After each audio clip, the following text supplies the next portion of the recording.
Most financial advisors follow the industry playbook. Elite advisors choose a different path. I'm Stead Morgan. Welcome to the Elite Financial Advisor Podcast, where top advisors share the strategies, mindsets, and the stories behind building a better business, adding more value, and the courage to grow through resistance. Because becoming an elite advisor is not about working harder and longer. It's about choosing a better path.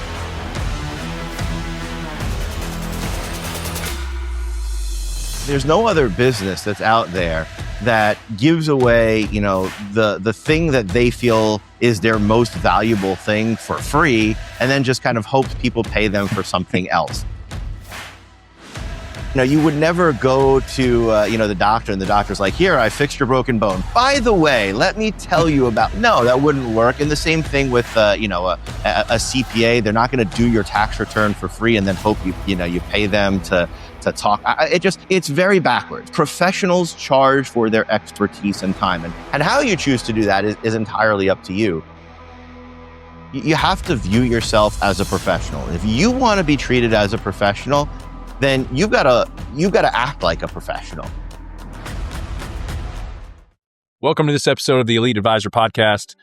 Today we're going to be hanging out with Jeffrey Levine. You've most likely heard some of his content.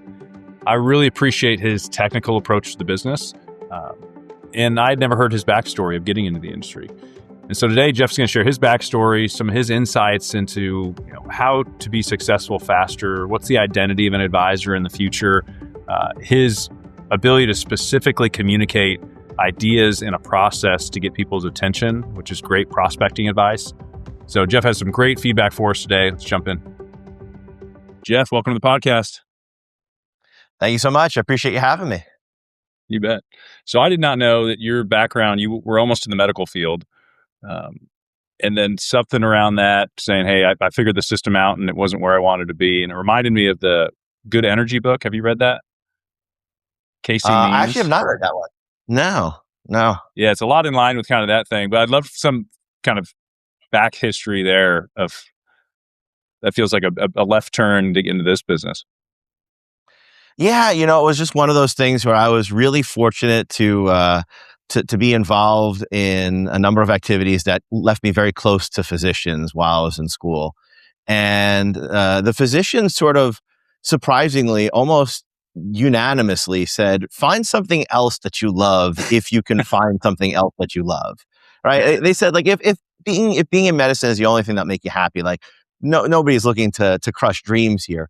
But it's just not the way it was when they envisioned going into medicine. The idea of like, hey, all we do is, sit and help people. It was, boy, we help people a lot, but man, the insurance company has their thumb on us a lot. And we are told what we can and can't do, or people are stuck with what they can and can't afford because of the insurance industry and the health insurance industry. And they were just really, really unhappy. And, it really stuck with me because I am in some ways, I'm a huge team believer. I love working in teams. But on the same time, I'm also a little bit of a control freak. And the idea that I might not be able to do what I think would be best for someone to help them get better because of, some person in some desk in some place far away saying, nah, we're not going to pay for that. It really resonated with me. And I was like, I don't think I would be happy in that role. So that was the time where I knew I needed to make a turn. I just had no idea at that point whether it was going to be a right turn, a left turn, a U-turn, whatever it was. I just knew I wasn't going down that path anymore.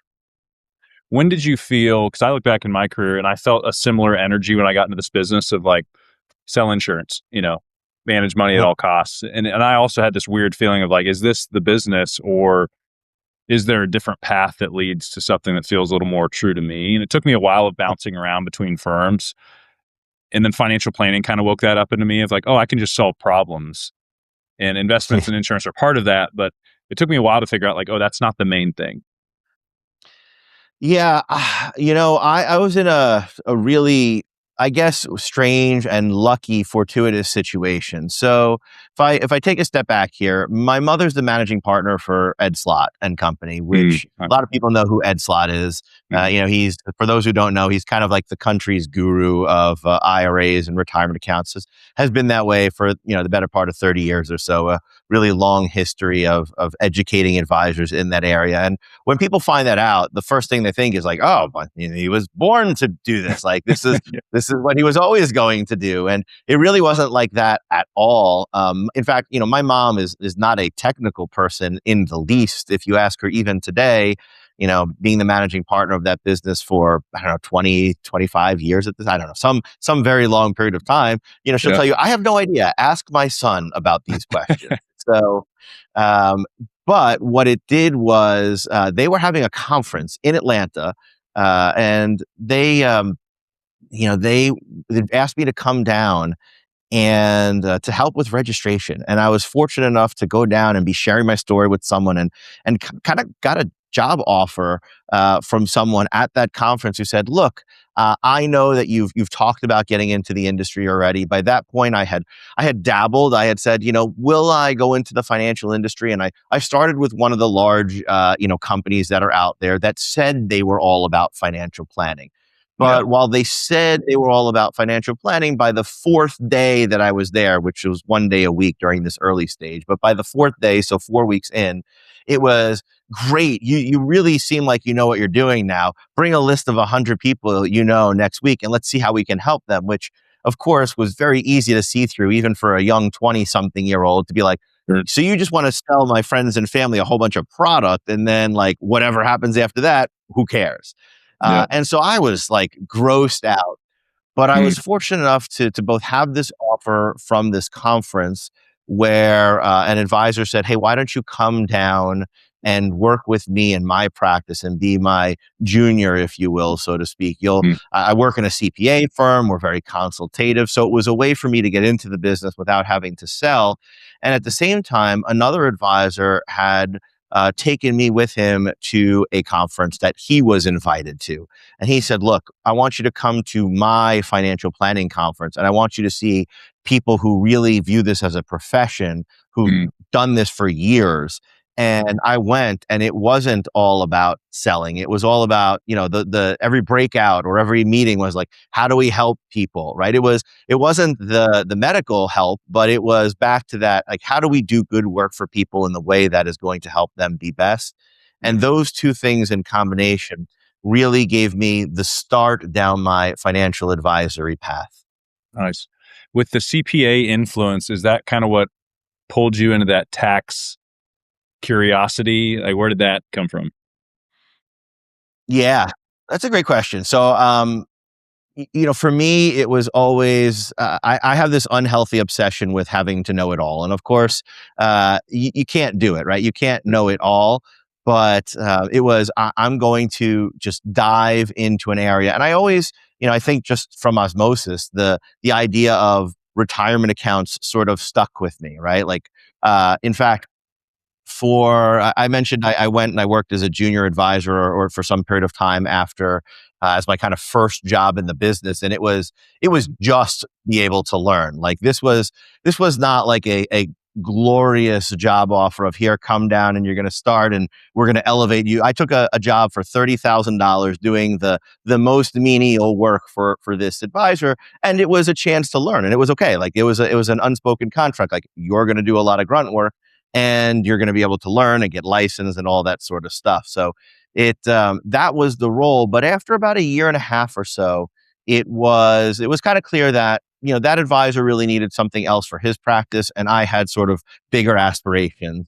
And so we parted ways, and I was introduced just as a conversation with another advisor where that advisor had just written a book, actually. And I was invited to meet the advisor, and I asked him, I said, "Would you mind if I come to your book signing before we actually meet? I'd love to get a copy of your book and read it and all that sort of stuff." So the book signing happened to be the night before we met.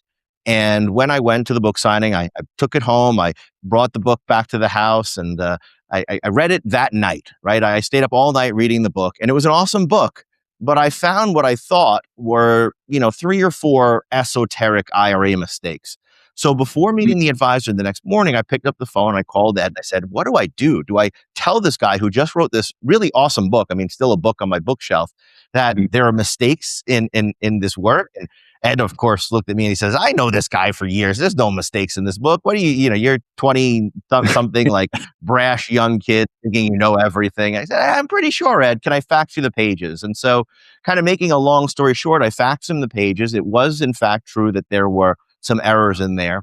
And that led to Ed sort of thinking like, hey, I'm getting older. Some of the people who work here are getting older. What if we had this young guy come and work with us a little bit and start to really develop his chops? And so he was incredibly kind. He let me sort of start my own business on one hand, but also be working with them at the same time in a full-time capacity, mm, and schedule my meetings with clients around everything. It was great because I didn't have to sell anything. Or when I say sell, like, I didn't even have to feel like I had to get one client in order to be able to feed my family, right? I had a mm. day job, a salary, and I Yeah. was diving into the work there. And then once I felt that I had really, I don't want to say mastered the IRA world, because even today, I don't feel like I've mastered it. But Mhm. when I've gotten as close as I felt I could, I was like, well, I'm kind of bored. What else do I want to learn? And then it was, let me go into Social Security.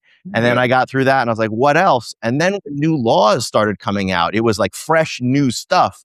And I Mhm. realized that while there were others who had been in the business and were specializing in things like IRAs and Social Security and all these things that had been around for a long time that people need to know, they had Mm. been doing that a lot longer than me. Every time a new law came out, we were all on the same plane, Yeah. right? So if I dove in right away, that was going to give me a leg up against the other folks that I was competing with, if you will, in this education space. And I just started doing that and kind of became known for that a little bit, with long Twitter breakdowns filled with GIFs and so forth every time a law came out. Sure. And that kind of continues to this day. Anytime something new comes out, I don't need to be first, but I want to be really, really early and really, really good on the breakdown. And that's just what I love. Love that. When you were talking, the idea of you entering a firm and bringing something new, I talked to a lot of young advisors that, the dream is, how do I just enter into a firm, get a mentorship type relationship versus join a big firm, go through the average path, and hopefully I survive 12 months from now. But there's this Yep. resistance at times of, hey, no, this is the way we do it. It's kind of working. Let's just keep doing it. Because I'm finding more and more advisors, and this is a lot of stuff we coach on, is like your ability to charge for your time and ideas, like to present yourself in a way to where people see value in just that apart from the product, is a skill set I think that a lot of us lack initially. The industry doesn't give that to us on day one. So trying to coach them on, like, how do Uh-huh. you bring value on day one? Know that maybe there's a receptance to, hey, make us better, versus, no, you got to come here and do it the way we're doing it. What's your advice to these advisors that can add value on day one, but maybe don't know how to do it? Well, I think the very first thing is you have to view yourself as a professional. If you want to be treated as a professional, then you've got to act like a professional.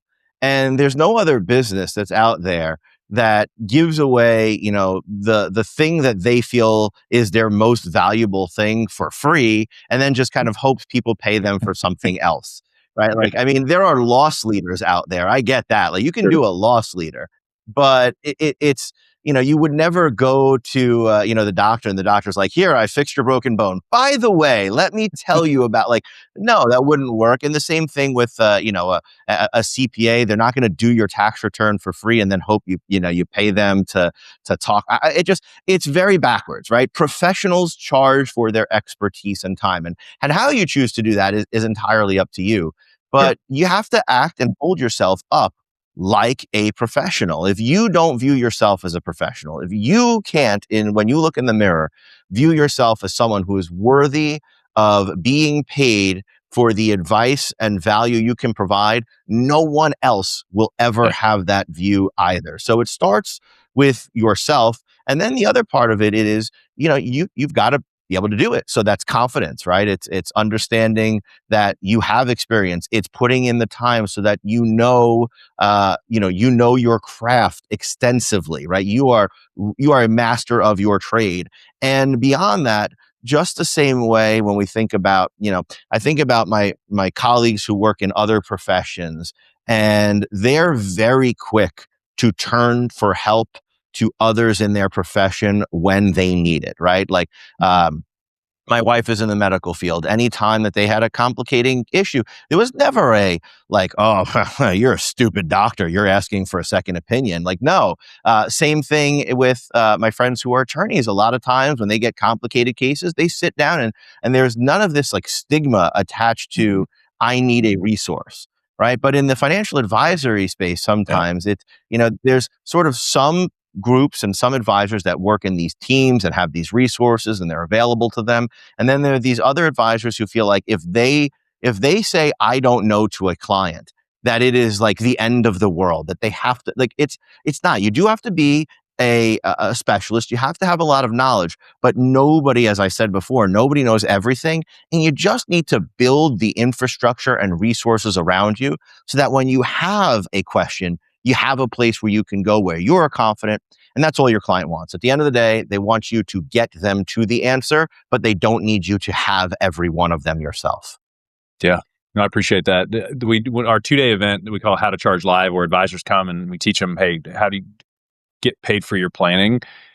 And this was Uh-huh. my story too. I was in the business for 8 to 9 years, had some success on the selling kind of framework, won some trips, did the things.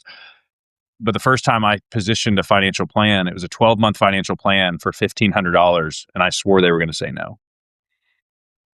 So it's wild that I was like, no, I'm not worth that. And it's like, man, just my internal view of like, no, the product's the value. I'm just the bringer of the product. And it's crazy to see in this 2-day event we do where somebody comes, I've never been paid before, like a fee, to like, wow, actually, I think I'm way more valuable than I think I am. What's your Yeah. kind of And you feedback know on what? that? Once you get that first person to do it, you're like, okay, this is a real thing. People will pay for my expertise. And then you do it for the next person. And actually you get to a point where I think it's definitely a full circle transition where at some point down the road it does click and you get the person who almost says, or inevitably says like, well, this this shop over here is willing to give me a plan for free. It's like, well, then good luck. Have fun with them. Yeah. And if and when you'd like to work with me, I will be right here and I'll be happy to work with you as well.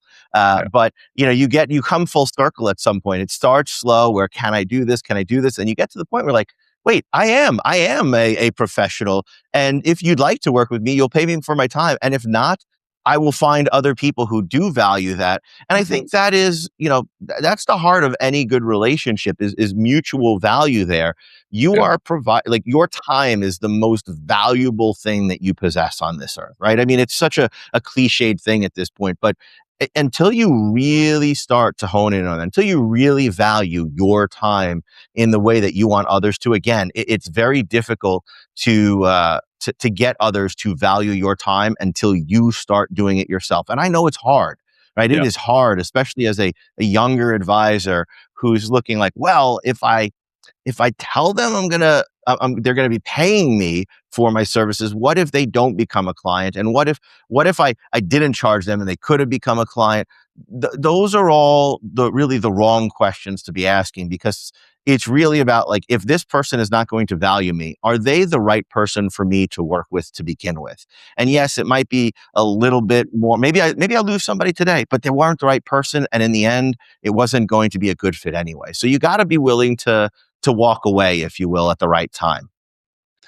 As I hear you say that, it's like, what's my identity as an advisor? Is Uh-huh. it, again, my time has no value in the products. The more products I can place to solve the short term need of this person, um, I then will someday make enough money to not be in panic mode to then step back and then have these realizations. Because I'm coaching and working with some advisors 20 years in, and they're just like, there's this feeling of excitement of like, wow, this is what I've been looking for. But then you can also see in them, there's this like, oh man, like, I didn't do it the And wrong it way, becomes but harder. I'm doing it different. Yeah, I mean, and it's harder. Like once you get used to that other model, like you're in it, you feel like you feel like this is the only way, and it's using everything else as a crutch because you don't have the confidence to do what, even a lot of the advisors who are in that model feel is right. So many of them I talk to, and I'm sure, Sten, you feel the same way, where they're talking like, yeah, this is backwards. Yeah. And it does come from, it is a product that, I'm glad you mentioned it, the byproduct of the way so many people get into the industry today. It's very backwards. There's not another profession where you have to, well, I hate to say not another, but it shouldn't be where you have to earn enough to stick around long enough where you can learn enough, right? It should be the Yeah. opposite. It should be learn first, then earn. But as an industry, we really haven't done that very well.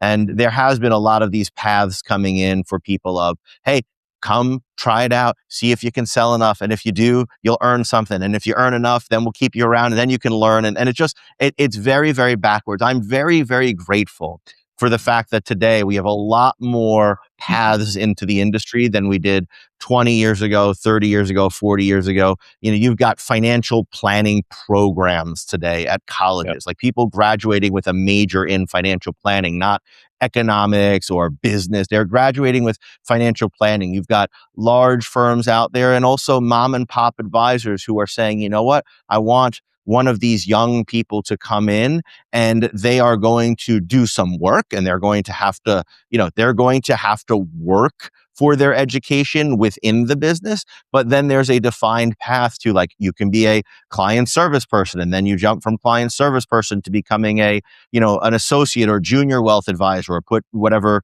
term you want in it. And then from there, maybe you'll start to, optionally, bring in your own clients while you're helping me with some of my larger ones. And then at some point you're going to say, you know what, I think I got this. And then you're going to kind of fly the nest and go off on your own, like the proud advisor parent, basically, right, is watching the bird fly the nest, and they're off on their own, but they never had to get there because they were selling, right? At some point, they just naturally had enough information that they were able to confidently and competently go out and help people. And then instead of like trying to sell people on stuff, people were attracted to them because they were already, by that point, a knowledgeable professional themselves, which again, just excites me so much for the future.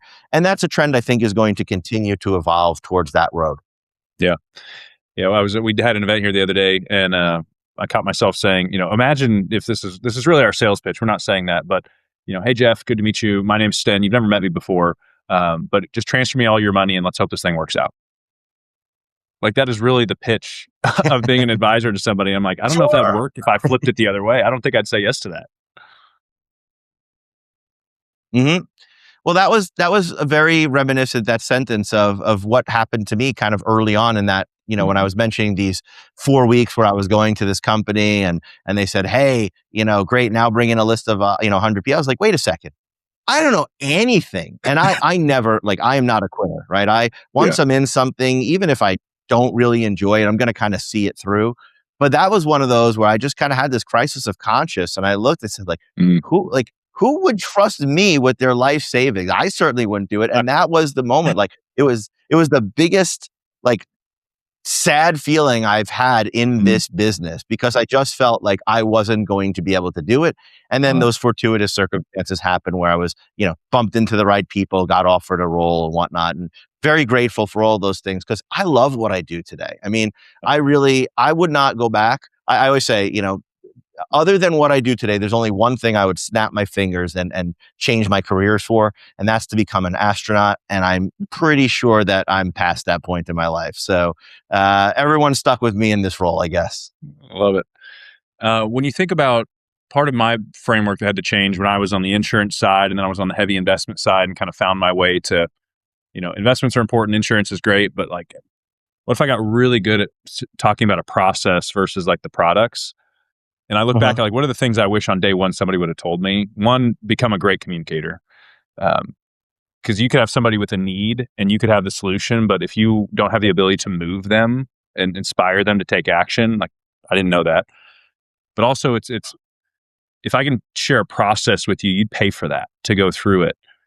And if I was a young advisor that got really good at communicating a process, like this road we're talking about, I think could be faster than we think. I don't think it has to take 10 years to be a junior and eventually be successful.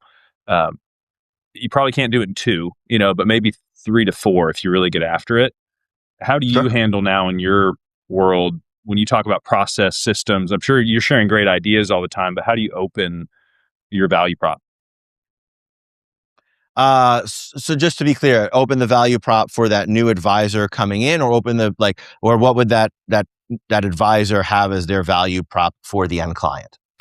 Curious where you are today and kind of everything you've been through and everything you've seen, your advice to other advisors on if I met Jeff for the first time and you said, here's why you'd want me on the team. Here, it's Mhm. probably, you probably have some ideas, but you probably wouldn't say because I have access to these 4 products that no one else does. For sure. Mhm. How do you open? Yeah, I think I think it starts with who you are and what you believe in, right? So making sure that people understand that you are a specialist in a specific area.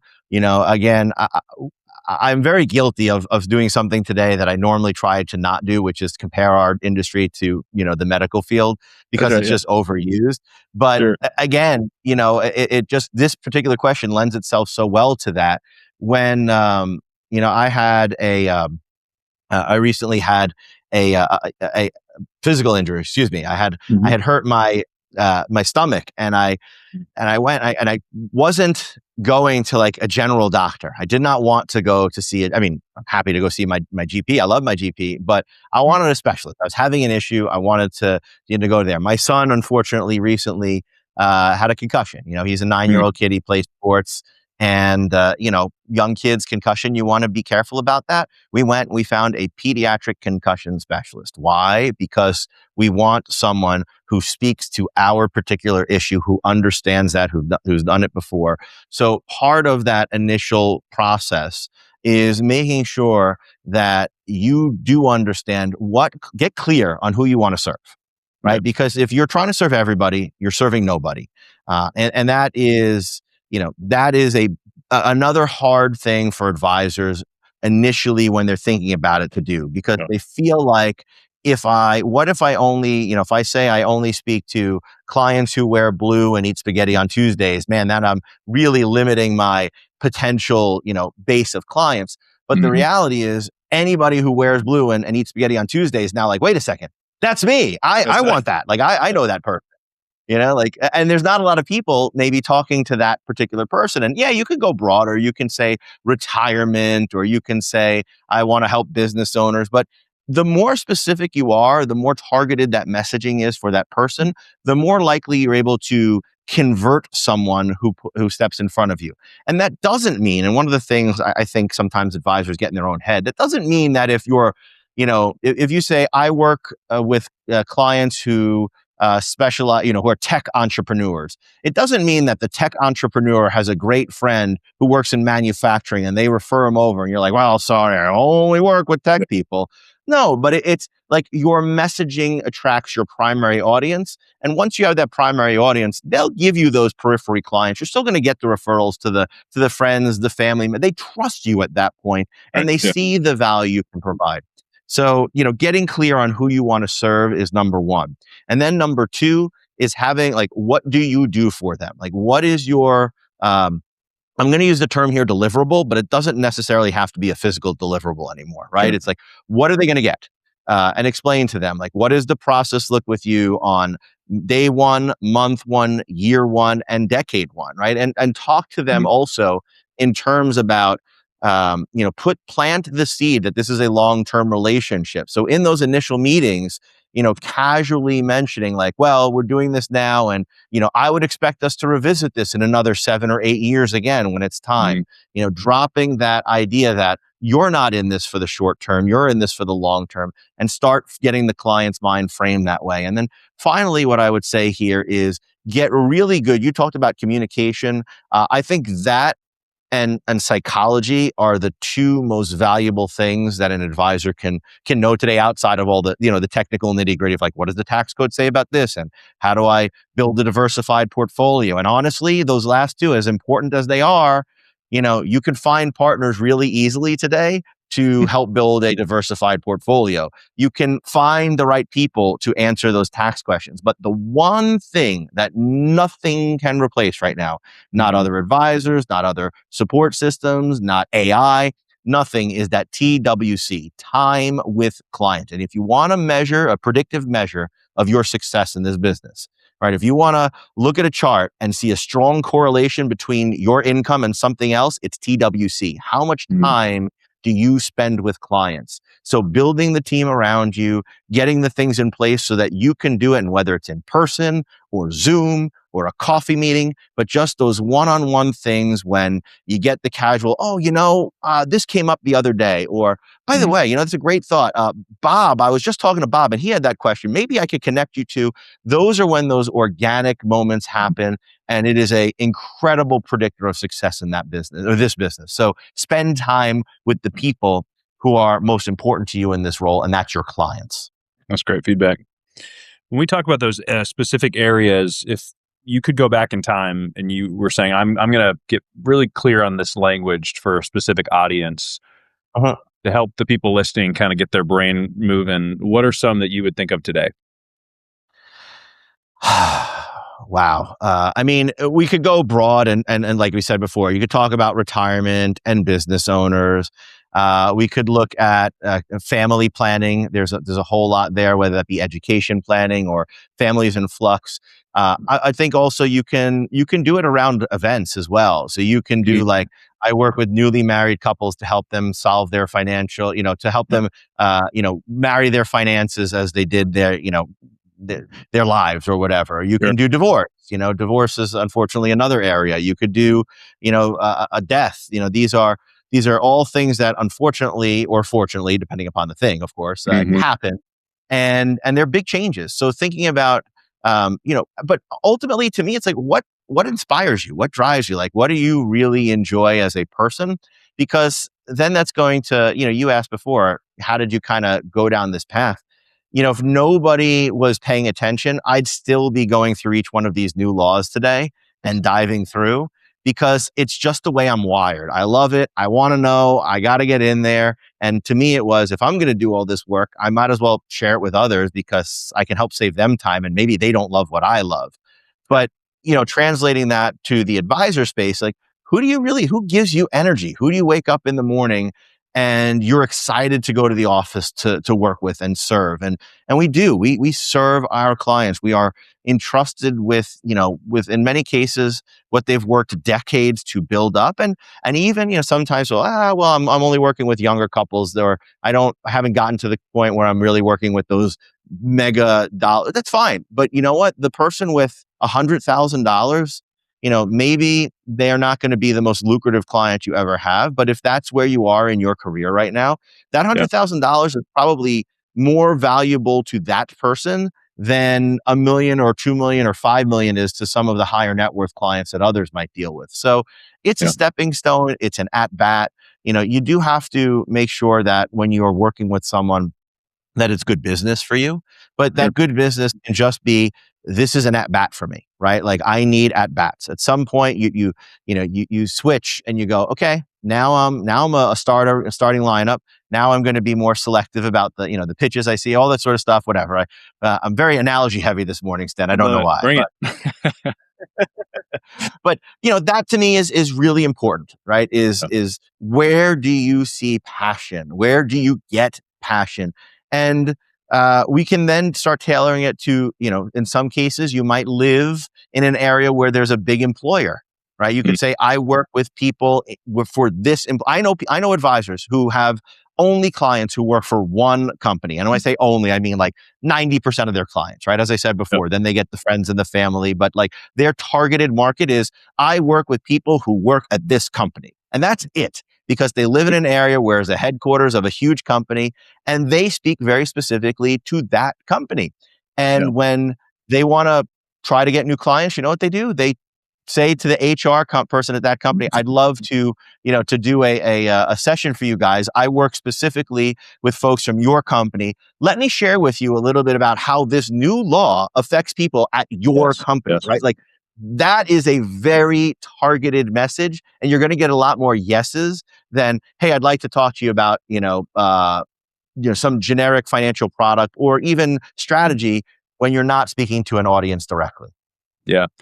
Yeah, that hits home. I think I've gotten really sensitive over the years to like generic activity in this business because it didn't serve me well early on. And I was like, this is kind of where I'm being pushed, but I don't think it's going to take me where I want to go.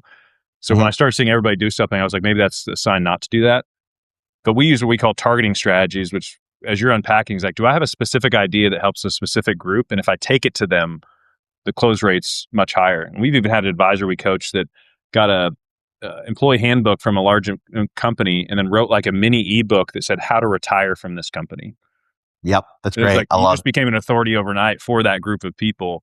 So I love when you're talking about like the specific language. I think that's a huge takeaway for everybody listening of like, don't be generic, because then people don't know if you're the right person unless they're just looking for a general solution because they just happen to have a need at that moment. But again, I don't think those odds are in our favor. I completely agree. Yeah. Jeff, I appreciate you, brother. I'm glad we got this. We pulled this off with your schedule, and I appreciate all you're doing. Keep cranking the content out, man. Yeah, of course. Thank you so much for having me, and then good luck to everyone listening, and keep it going, man. Keep the good fight and help as many people as we can, because there are so many people out there who really need a good, hardworking professional to help them guide them in life's journeys. So good luck to everyone listening, and thanks again, Stan, for having me. Thanks, bud. Talk soon.